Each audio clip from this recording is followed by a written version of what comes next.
Este libro te manipula y ni cuenta te das. Esto fue lo que le pasó a varios jóvenes en Europa. Causó tanto revuelo que los gobiernos tuvieron que prohibirlo. Quédate, porque este libro parece simple, pero esconde algo que te vuela la cabeza al final. Imagina que conoces a alguien, no cualquier persona, alguien que te hace sentir que el mundo tiene sentido por primera vez. Alguien con quien puedes hablar de arte, de música, de la vida, de todo lo que nadie más entiende. Te enamoras profunda y completamente, sin frenos. Y entonces descubres que esa persona tiene pareja. ¿Qué harías tú? ¿Te alejarías? ¿Intentarías olvidar? ¿O te hundirías poco a poco en tu dolor? Hasta que ese dolor se convierta en tu único compañero. Esto no es una serie de Netflix. Esto pasó en 1774. Jóvenes empezaron a vestirse como el protagonista o algunos incluso siguieron su ejemplo hasta el final. Hoy vamos a hablar de él. Hoy vamos a hablar del joven Werther. Primero comencemos a entender qué es el Sturm und Drang. Sí, necesitamos hablar del mundo en que nació. Imagina que estamos en Alemania, siglo XVIII. Europa entera está enamorada de algo llamado la Ilustración. La razón, la lógica, el orden, la ciencia, la idea que todo puede explicarse con la cabeza fría. Pero hay un grupo de jóvenes escritores, artistas y pensadores alemanes que dicen, espera. ¿Y las emociones? ¿Y la pasión? ¿Y todo lo que no se puede medir ni calcular? Sí, y así nace Storm on Drunk. En español, tormenta e impulso. Qué bonito nombre, ¿no? Y qué exacto. Este movimiento literario y artístico floreció entre 1765 y 1785. Tenía unas ideas muy claras. Primero, las emociones están por encima de la razón. Si sientes algo con toda tu alma, eso es más verdadero que cualquier argumento lógico. Segundo, el individuo importa, no la sociedad, no las reglas, no las convenciones. Tú, con tu mundo interior, eres lo más importante. Tercero, la naturaleza es un espejo del alma. Cuando estás triste, la tormenta afuera refleja la tormenta de adentro. Cuando eres feliz, el sol brilla de una manera que nunca lo habías notado. Cuarto, el genio creativo es casi divino. El artista, el poeta, el ser sensible que siente más que los demás es una figura casi sagrada y ese don a veces es también una maldición. Y quinto, el conflicto con la sociedad es inevitable. El héroe de Storm on Drunk siempre choca contra las normas, contra las expectativas, contra un mundo que nunca lo comprende. Ya van comprendiendo a alguien, ¿verdad? Sí, al joven Werther. Goethe tenía apenas 24 años cuando escribió esta novela y la escribió en 4 semanas, con una energía que solo puede venir de alguien que está volcando su propio dolor en las páginas. Porque Las penas del joven Werther no es solo literatura, es una catarsis. Es Goethe gritando al mundo lo que sentía. Bien, ahora sí hablemos del libro. Las penas del joven Werther es una novela epistolar. ¿Qué significa eso? Que está escrita en forma de cartas. Nosotros como lectores estamos leyendo las cartas que Werther le escribe a su amigo, Guillermo. Es un recurso genial porque hace que todo se sienta íntimo, personal. Casi como si estuviéramos leyendo el diario privado de alguien. La historia empieza en primavera. Werther, un joven culto, sensible y apasionado, llega a un pueblo tranquilo llamado Walheim. Viene a resolver unos asuntos de herencia familiar, sin grandes expectativas. Pero entonces conoce a Carlota, o Lotte, como la llamaba. Y aquí es donde todo cambia. Carlota es hermosa, inteligente, espontánea, cariñosa. Cuida a sus hermanos menores con una ternura que Werther le parte el alma. Y cuando bailan juntos por primera vez, él siente que el universo entero gira sobre un nuevo eje. El problema, Carlota ya tiene novio. Se llama Alberto y no es el malo de la película. Es un buen hombre, estable, responsable, honesto. Justamente por eso todo es más complicado. Weather sabe que no tiene futuro con Carlota, pero no puede alejarse. En la segunda parte de la novela nos muestra a Weather hundiéndose. Intenta escapar. Acepta un trabajo en la ciudad como secretario de un embajador. Pero allá se siente incomprendido, humillado por la aristocracia que lo mira por encima del hombro. Y regresa a Walheim. Carlota y Alberto ya están casados. Y Weather ya no puede más. El final es inevitable. Weather le pide prestadas unas pistolas a Alberto, el esposo de Carlota. Escribe sus últimas cartas y se despide. Ahora, ¿qué también está construida esta novela? Muy bien. Para ser honesta, la estructura epistolar crea una intimidad brutal. No hay distancia entre el lector y el personaje. Estamos dentro de su cabeza, sintiendo lo que él siente, viendo al mundo con sus ojos. Eso es poderoso. Sin embargo, hay que decir algo con honestidad crítica. La novela tiene un ritmo desigual. La primera parte es vibrante, llena de vida y belleza. La segunda parte es más oscura, más lenta, y algunos lectores pueden sentirla como repetitiva. Weather se queja, sufre, escribe, sufre más, escribe más. Y por eso, paradójicamente, también es un acierto, porque así es el dolor real.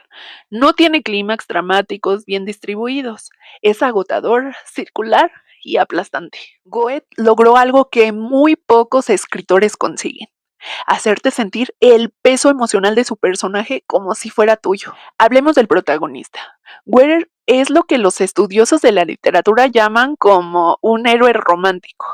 Y no en el sentido que sea guapo y diga frases bonitas, sino en un sentido muy específico. Weather es un artista frustrado. Dibuja, ama la pintura, la música, la poesía, pero en la novela casi no vemos obras concretas suyas, porque Weather no termina nada. Su sensibilidad es tan intensa que lo paraliza. Lo que él busca no es crear arte, sino vivir el arte. Para él, un atardecer sobre el campo es más poderoso que cualquier cuadro de un museo. Él cita a Homero, cita a Ossian, un poeta gaélico que estaba muy de moda en esa época, con sus versos oscuros y melancólicos. Y cuando pasa de Homero a Ossian es una señal, está pasando de la luz a las sombras. ¿Cuál es el carácter psicológico del personaje? El carácter de Weather es intenso, demasiado intenso. Todo lo siente al máximo. La alegría más pequeña lo llena de éxtasis. El dolor más leve lo destruye. No tiene escala intermedia. Hoy, con ojos modernos, podríamos hablar de rasgos que se acercan a lo que conocemos como trastornos del estado de ánimo, hipersensibilidad extrema, pensamientos todo o nada, dificultad para adaptarse a la frustración, ideación sobre la muerte. Pero en el siglo XVIII todo eso se leía como un signo de un alma superior. El que más sufre, más siente. El que más siente, más vive. Para Weather, su idea del amor, el amor no es una relación, es una religión. Carlota no es una mujer real con defectos y virtudes, es una diosa, una, una idea perfecta. Y aquí está el problema fundamental. Weather no ama a Carlota, ama la imagen que él mismo construyó de Carlota. Por eso no puede superarla. No es ella quien lo retiene, es su propia fantasía. ¿Qué idea de la amistad tiene Weather? Guillermo, su amigo al que le escribe, le cuenta todo, completamente honesto, sin filtros y sin vergüenza. Pero también es una amistad unilateral. Guillermo solo existe como receptor. Nunca sabemos bien qué le responde, qué piensa. Weather necesita ser escuchado, no aconsejado. Con Alberto, el esposo de Carlota, tiene una relación ambigua. Hay respeto mutuo, incluso afecto, pero también una tensión que nunca se resuelve. Dos hombres que comparten el mismo espacio emocional y que jamás podrán ser realmente amigos. Alberto es el gran incomprendido de esta novela, porque si uno lee el libro identificado con Weather, Alberto parece el villano, el obstáculo, el aburrido. Pero si uno da un paso atrás y lo mira con frialdad, Alberto es una persona perfectamente normal y razonable. Es ordenado, disciplinado, trabaja, cumple sus compromisos, quiere a Carlota, no la trata mal, no es celoso ni cruel, es simplemente estable. Y ahí está la clave de la contraposición. Weather representa el caos creativo, la emoción pura, la vida vivida al límite. Y Alberto representa el orden social, la razón práctica, la vida construida con paciencia. Es un debate famoso dentro de la novela. Los dos discuten sobre el suicidio.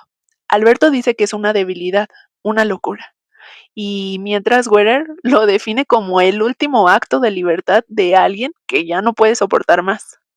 Ninguno tiene la razón del todo, pero ninguno está completamente equivocado. Lo interesante es que Goethe, el autor, no pone a Alberto como un villano, porque no lo es. Lo pone como el espejo de todo lo que Werer no puede ser. Alguien que vive dentro de los límites del mundo real y encuentra paz ahí. ¿Eso es mejor o peor que vivir como Werer? Esa pregunta la deja Goethe al lector. Tenemos que hablar del elefante en la habitación. Werer se suicida, y durante siglos esta novela ha sido acusada de romantizar esta decisión. Cuando el libro se publicó, hubo una ola de suicidios entre jóvenes europeos que se identificaban con Werer. Algunos aparecieron vestidos como el personaje con la novela en el bolsillo. A esto se le llamó el efecto Werer. Y es un fenómeno psicológico que los investigadores todavía estudian hasta el día de hoy. Entonces, ¿Goethe estaba glorificando el suicidio? No lo creo, pero sí lo hacía comprensible. Y esa es una distinción importante. Goethe no dice que Werer hizo bien, pero sí nos muestra con una honestidad brutal cómo alguien llega hasta ese punto, paso a paso, carta a carta, sin demonizarlo, sin juzgarlo. Y eso es literalmente valioso, porque el suicidio existe en el mundo real. Hay personas que llegan a ese punto y entender cómo funciona ese camino interior no es lo mismo que aplaudirlo. Lo que sí me parece problemático de la novela, y hay que decirlo, es que Werer muere como un héroe romántico.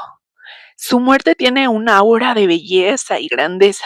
Está perfectamente vestido, escribe cartas magníficas, escoge el momento, y eso sí puede crear una imagen distorsionada. La realidad del suicidio no tiene nada de eso. Es una tragedia que deja heridas abiertas en todos los que se quedan. Y eso la novela no lo muestra. Lo que la novela sí nos muestra, y esto es su mayor aporte, es que el dolor emocional extremo es real, que alguien puede verse atrapado en un bucle de sufrimiento del que no sabe cómo salir, y que esa persona no necesita ser juzgada, necesita ser comprendida y necesita ayuda. Entonces, ¿qué nos deja las penas del joven Werer 250 años después? Primero, nos deja uno de los personajes más vividos de la historia de la literatura. Werer no es perfecto, es irritante a veces, obsesivo, incapaz de soltar, pero es completamente humano, completamente reconocible. Segundo, nos deja una radiografía del primer amor imposible. Todos en algún momento hemos amado a alguien imposible, o que no quería correspondernos. Werer lleva eso al extremo, pero el dolor es el mismo. Tercero, nos deja una pregunta sin respuesta. ¿Es mejor vivir intensamente aunque te destruya? ¿O vivir establemente aunque te ahogues? ¿Ser Werer o ser Alberto? La novela no responde. Tú tienes que hacerlo. Cuarto, nos deja el nacimiento de una tradición literaria. Sin Werer no hay romanticismo. Sin romanticismo no hay gran parte de la literatura del siglo XIX. Byron, Shelley, Keats, Victor Hugo, Pushkin, todos beben de esta fuente. Werer abrió una puerta que cambió la forma en que Occidente entiende el amor, el sufrimiento y el arte. Quinto, y esto es lo más importante, nos deja la idea de que los sentimientos importan. En un mundo que muchas veces nos pide que seamos productivos, eficientes, racionales, Goethe se plantó y dijo, el corazón también cuenta, el dolor también cuenta. ¿Tú también cuentas. Terminemos con esto. Hay libros que se leen y hay libros que te leen a ti. Las penas del joven Werther es de los segundos. Cuando lo abres, no estás leyendo la historia de un muchacho alemán del siglo XIX. Estás leyendo la historia de cada persona que alguna vez amó sin ser correspondida, de cada persona que sintió que el mundo no lo entendía, de cada persona que miró al cielo en una noche oscura y se preguntó si vale la pena seguir. Goethe escribió esto a los 24 años, con el corazón roto, con la rabia de quien siente demasiado en un mundo que siente muy poco. Y créeme, se nota en cada página. Este libro tiene apenas 200 páginas. Lo puedes leer en un fin de semana, pero las preguntas que te va a dejar duran años. ¿Cuánto estás dispuesto a sufrir por amor? ¿Dónde está el límite entre pasión y destrucción? ¿Es posible amar a alguien de verdad cuando lo que amas es la imagen que tienes de esa persona? No te voy a dar las respuestas. Ware tampoco las tiene. Pero si corres ahora mismo a buscar el libro, si te sientas en un lugar tranquilo y lees la primera carta, te prometo algo. En 2 páginas, Werer ya va a ser tu amigo. En 10, ya vas a entender por qué Europa entera se volvió loca con él. Y al final, cuando cierres el libro, vas a quedarte en silencio un momento. Y en ese silencio vas a saber exactamente qué sientes. Y eso es lo que hace la gran literatura. Nos ayuda a nombrarnos, nos ayuda a entendernos, nos hace, aunque sea por un momento, menos solos. Corre a leer, Werer, te está esperando.